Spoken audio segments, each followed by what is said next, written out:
From the Watergate building in Washington, this is Hotline TV. Now here are Hotline editors Amy Walter and John Mercurio. Welcome to Hotline TV. I'm John Mercurio. And I am Nora McElvenna, filling in for Amy today. Where is Amy? Big mouthful. Who knows? She's probably off having a 3-martini lunch. Bill Clinton was on the Sunday talk shows yesterday gushing about his wife Hillary. Clearly, the only thing that makes him happier than watching Jack Bauer's presidency would be watching his wife. Let's take a look. So there is a disagreement. Well, I'll talk to him later. Tell me about... You've seen that look before? I have. Several times over the last 35 years.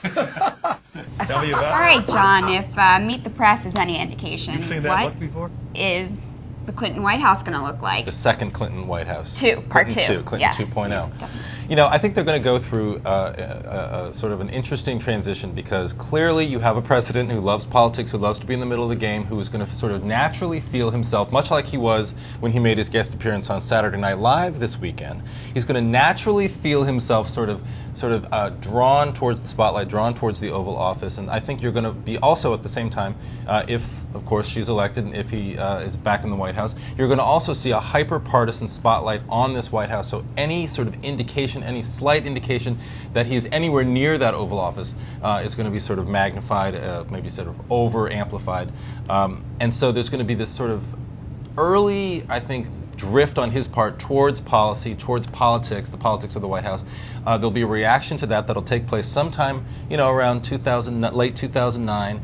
It might affect Democratic midterm chances in 2010. You might see actually a replay of the '94 election where Republicans were able to take over the White House because of popular disapproval of this Clinton White House.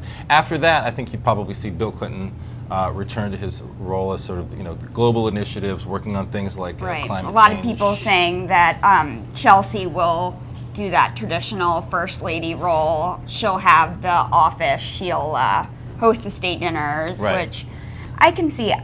I think, you know, there's been a lot of discussion about what's Bill Clinton's role in terms of the campaign, and I feel, you know, they've really hammered that out over the last, you know, 7 years. They have, you know, they're saying it's not very often. They always talk on the phone. It somehow has worked for them. Right. And I think when the controversy is going to start is the day he steps into the role of First Laddie, I believe, which and that joke's only got to use that. That joke's only going to last, I think. Well, actually, it's probably at this point over. I hope he doesn't ever use it again. Yeah. But you're right. Look, he's playing the role of cheerleader right now. He's definitely trying as hard as possible, I think, to remain in the background. The problem, as you say, is going to be on January 20th, 2009, if she's sworn into office, and that, I think, you know, that's probably the biggest challenge that they have. Those basic, you know, things like nominations.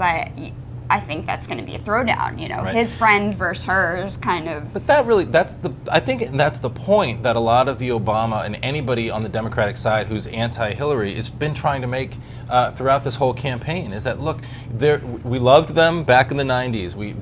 They ran the country well, the economy was booming, but look, can't we get beyond this? These are the kind of conversations that don't get anybody anywhere. If all we're doing is talking about Bill and Hillary and the dynamics and their relationship and the marriage, and if he's going to be in the Oval Office or if he's going to be, you know, out on the campaign, and if it's just going to be a replay of 1994, none of that helps anybody.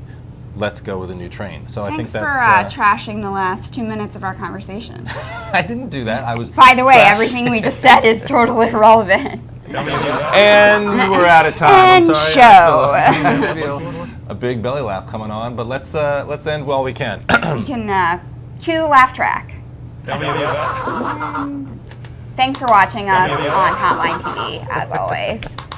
You've seen that look before? Tell me about...